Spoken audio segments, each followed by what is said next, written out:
اگلا سوال ہے قرآن پاک کو ایک تھیلے میں لٹکا کر کسی اونچی جگہ پر رکھنا جبکہ نیچے کوئی ایسی جگہ نہ ہو کہ قرآن کو اونچا رکھا جا سکے تاکہ اس کو پیٹھ نہ ہو، کہاں تک درست ہے؟ یہ بہت بڑی سازش ہے جی اسلام کے خلاف، کہ یعنی آپ فزیکلی قرآن کو ایک ایسی جگہ کے اوپر رکھنا چاہ رہے ہیں کہ کبھی غلطی سے بھی آپ نہ پہنچ سکے. تو کہہ رہے ہیں یعنی گھر میں کوئی ایسی اونچی جگہ نہیں ہے، کوئی قرآن اونچی جگہ رکھنا چاہیے ورنہ بے رحمتی ہو جائے گی، تو ہم کسی اونچی جگہ پہ تھیلے میں ڈال کے لٹکا دیں. یعنی یہ آپ دیکھ رہے ہیں قرآن کے ساتھ کیا کر رہے ہیں، یہی تو قرآن کو پس پش ڈال دیا آپ نے. سورۃ الفرقان کی آیت نمبر 30 ہے، وقال الرسول یا رب ان قوم اتخذوا هذا القرآن مہجورا. رسول اللہ صلی اللہ علیہ وآلہ وسلم شکایت کریں گے کہ اے اللہ میری قوم نے قرآن کو پیٹھ کے پیچھے ڈال دیا تھا. تو یہ فزیکلی پیٹھ کے پیچھے ڈالنا نہیں ہے بلکہ اس کی تعلیمات سے روگردانی ہے. تو یہ بھی تعلیمات سے روگردانی ہے کہ آپ نے اس کو ٹیچی دے ہوتے چڑھا دیتا ہے،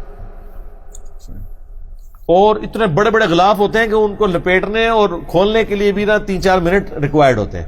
میں تو غلافوں کا سخت دشمن ہوں. یہ غلافوں نے تو لوگوں کو قرآن سے دور کر دیے. غلاف کھولنا پڑ جائے، آپ مسجد میں جائیں نا، آپ نے قرآن پڑھنا، آپ غلاف والا قرآن کھولیں گے بغیر غلاف والا؟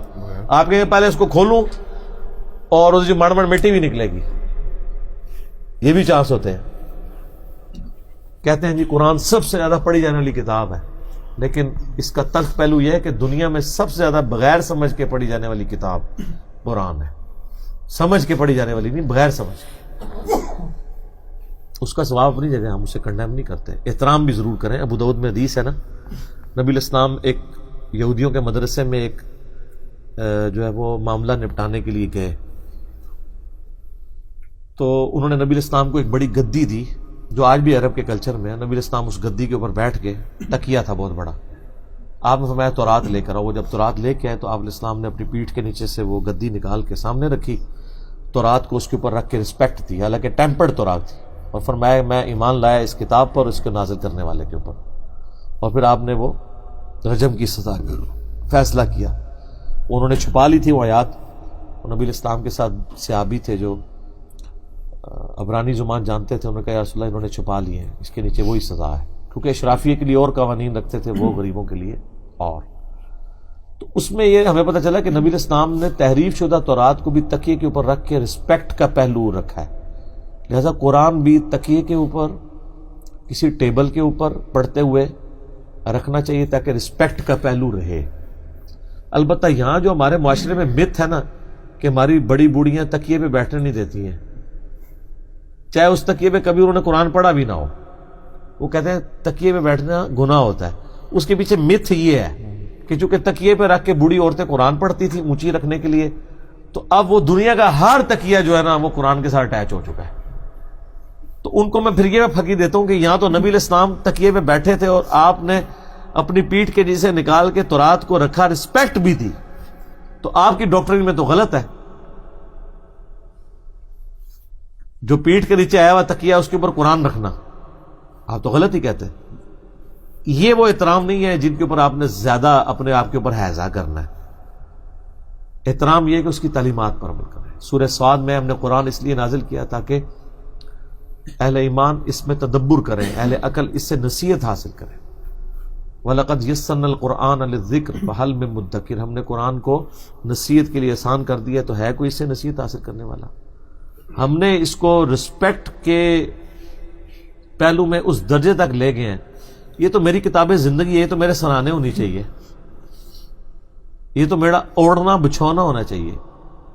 اور پھر اس کے اندر وضو کی شرائط اور باقی شرائط ڈال ڈال کے نا پوری نیک نیتی کے ساتھ کامیاب ہو گئے ہیں اس کتاب سے دور کرنے میں. کوئی بیچارہ لے کے بھی بیٹھ دینا. اب تو ایسے علماء بھی ہے جنہوں نے کہا کہ موبائل پہ پڑھنا حرام ہے، کیونکہ ان کو خطرہ پڑ گیا موبائل پہ. تو ہم یہ بھی نہیں کہہ سکتے کہ بغیر وضو کے پڑھ رہا ہے، کیونکہ فزیکلی مصحف تو نہیں چھو رہا. ایون آپ جو اسکرین پہ بھی چھو رہے ہیں مصحف تو اس کے اندر ہے، اور وہ بھی الیکٹرو میگنیٹک ویوز کی فارم میں. ان کے نزدیک یہ ہے کہ مصحف اگر جنبی شخص بھی کپڑے کے ساتھ مصحف پکڑ لینا تو جائز ہے، ویسے نہیں پکڑ سکتا.